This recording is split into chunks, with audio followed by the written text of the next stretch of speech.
Hello, hello. I'm Grace Kelly, founder of gracefulcoaching.net, and I'm delighted to take part in this wonderful series and summit. Today I'm here to speak to all of you who really would like to have an easier experience with social media, especially if you are low tech and perhaps also not an extrovert.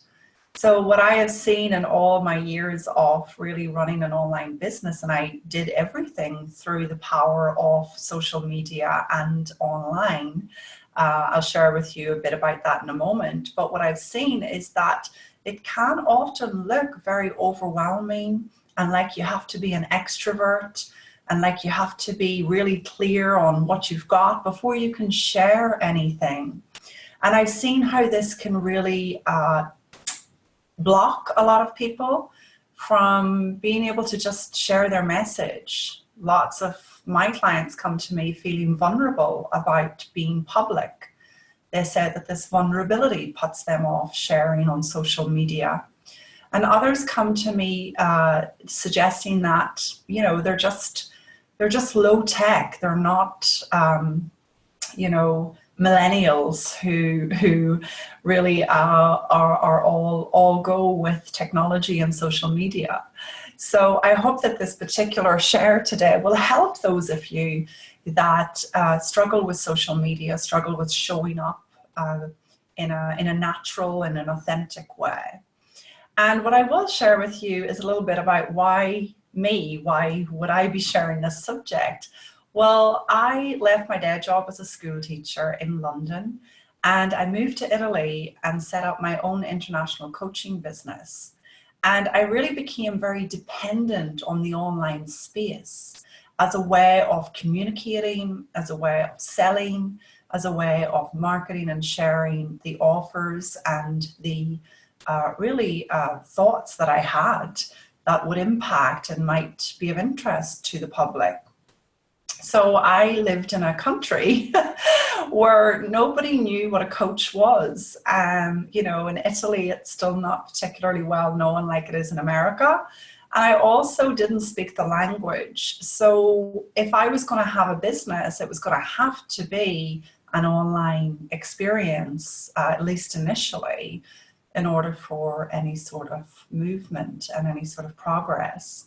So I was not a technical person. I'm still consider myself very low tech. I like a graceful way to market myself and sell my services.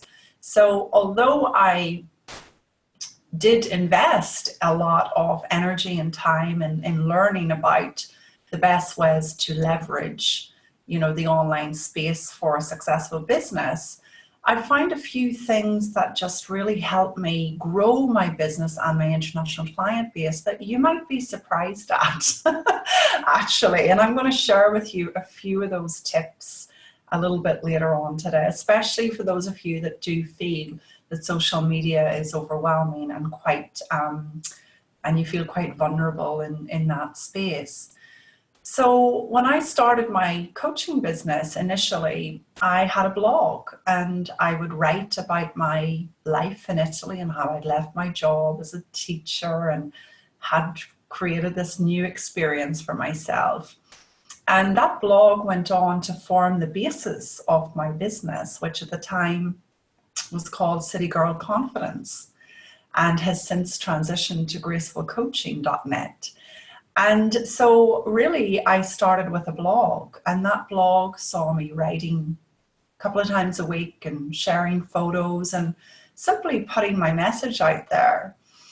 It wasn't until there was a competition by Forbes magazine that it occurred to me that I would like a bit more visibility beyond simply sharing on my Facebook page what my blog was.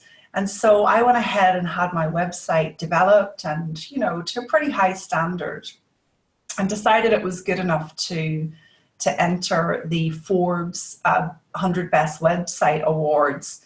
And at this stage, unknown to me, there were a number of people following my blog. There were people very naturally just keeping up with me on Facebook. So you'd be quite surprised at how easy Facebook is, and how simply sharing how you see the world and what's going on in your world can actually lead to people wanting to hear more from you. So a number of people were reading my blog and following my blog, and I posted an advertisement, probably just to say, you know, I'm asking for nominations for this Forbes, you know, competition. Would you be open to, if you've enjoyed my blog, if you've gotten benefit from my blog, would you be open to nominating me? And so lo and behold, between a mixture of people online nominating from Facebook, and Forbes actually agreeing with, you know, the content and the website, I was selected as one of the top 100 websites for women. And that really helped me, you know, gain a lot more followers, gain a lot more traction. Because when you have something, when you have someone else's platform doing some of the marketing for you, it's even easier. And that's probably one of the key points I want to share here with anyone that feels overwhelmed by social media or vulnerable when it comes to being in the online space. You know, collaboration is greatly underestimated. And if you can simply focus your attention on doing what you love to do, in my case it was writing the blog and sharing a bit of that, you'll find that leads to more and more momentum. And you might find that there are collaborators out there that are interested in what you've got. Or like me, you may see something you want to pursue, like I did with Forbes, and you go in that direction and see what unfolds. So the online space, you know, in social media doesn't have to be something difficult. You know, I wasn't particularly high tech. I was simply sharing my blog as a post on Facebook. And now with the way Facebook is, it's great. You don't even have to post a link to your blog. You can just, you know, paste your entire blog onto a post and share that with a nice picture, and people are already automatically reading your stuff without having to take an extra step of going via a link to your website. So I've always found easy ways to share what I've got, and quick ways, because I've been more interested in the creation of, you know, what I'm doing, whether it's writing or doing a video or wanting to share an insight or wanting to share an article from someone else. You know, this kind of ease of just tapping and posting very quickly has helped me to just get over any sort of blocks about it and need for things to be perfect and just get it out there. And that's point number 2 I like to share, is this piece about, you know, things needing to be perfect. If anyone was insecure about how things looked, it was me. I needed everything to go out into the world absolutely perfect. And at some point in my journey, I realized that, you know, that was me falling for an insecure thought. You know, and I was greatly underestimating the content and the power of sharing a message that you've got or an insight versus, you know, how it looks to the world. And so I think that sometimes we can feel vulnerable about sharing or overwhelmed about sharing when we're too focused on how it looks. And, you know, it's great to have something good looking out there and packaged up and ready, but I really would encourage that that's not the place you make your decision from on whether or not you post. Now I work with loads of women who have great insights, see great things, have an incredible message to share, and are not low on content. They have journals full, like this one, journals full of ideas. And when I find out, when I ask them actually, you know, what's stopping you? Why isn't it out there? The number one thing that comes back is that they're worried what people will think. They're worried about coming across ridiculous. They're worried about coming across as though they're selling something. They're worried about coming across as though they're the expert and they don't feel expert. And so there's something about recognizing, you know, this insecurity in you, if that's you, and seeing that that's the block. You know, it's not. It's nothing bigger than that, but falling for insecure thoughts about yourself in the moment. And it's so innocent, because when we do that, then immediately our behavior, you know, reflects that insecurity. So again, many of these women are, you know, they aren't posting what they've got. Business is down. You know, they don't have a flow of clients. They'd love to be working in a different way. And so if we take it back a few steps, what you really want to look for here is simply, you know, sharing from being of service rather than sharing with a concern about yourself. Now that might seem simplistic, but there's a couple of ways you can recognize where you're coming from. And the first one is that when you're sharing anything and you're feeling tense and maybe you're holding your shoulders or your tummy muscles are tight, you know you've gone back to focusing on yourself. And so a simple shift there is to look at, what can I share that will be helpful? In fact, one of the questions I like to ask is, what would you do because you can help?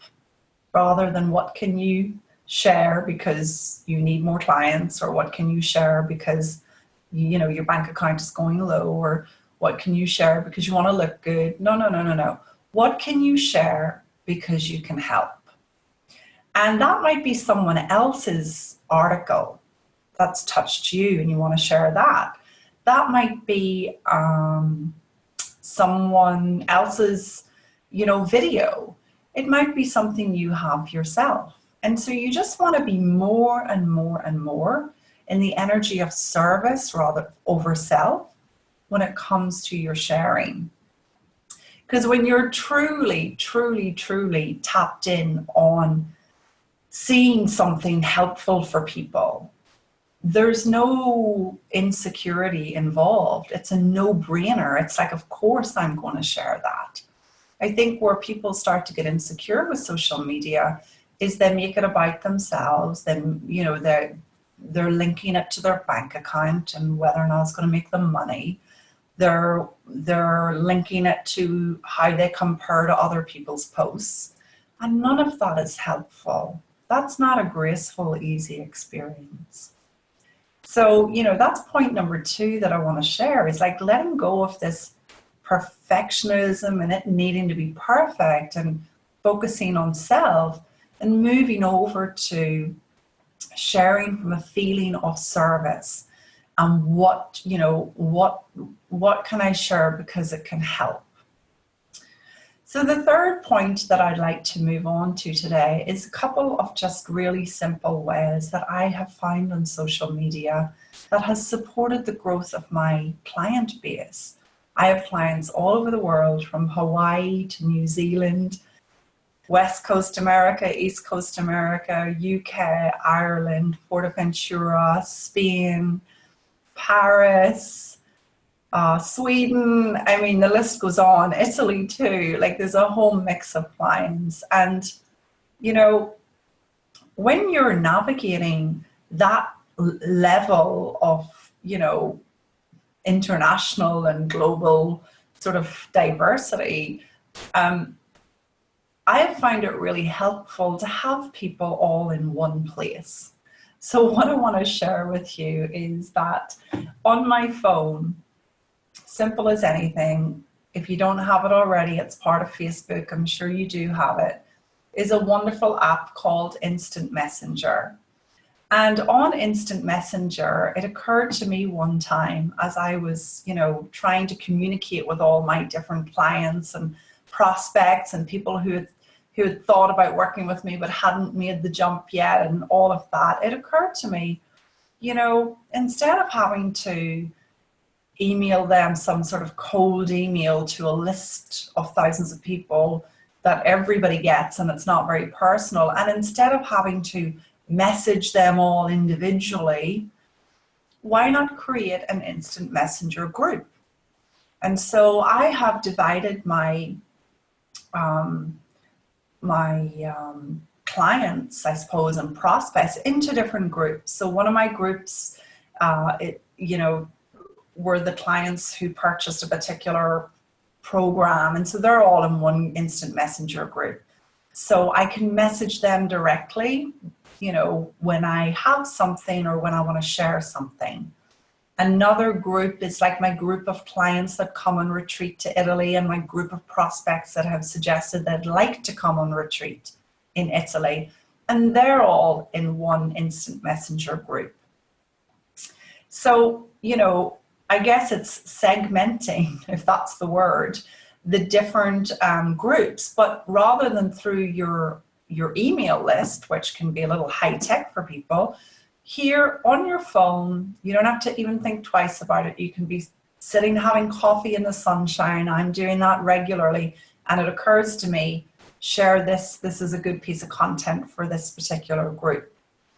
The other thing, the other simplified tip that I have is I have a Facebook group, and I find it to be extremely helpful in really being able to show up quite prolifically in front of people who genuinely want to hear about what you have to say and offer. So if sharing on your personal or your business page just feels a little too much or a little cold, a Facebook group is for me, it's such a low tech but high touch personal experience with my clients and my prospects, my followers. So in that group, I will tend to do, again, really simple, really low tech, press live, do a live video. And then once the live video is done, I will press the share button and I will share it to the different Instant Messenger groups that I was talking about earlier. This means that rarely do people following me or who have expressed an interest in what I have, rarely do they miss any of my marketing. Rarely do they miss any of my social media because it's going directly to those groups.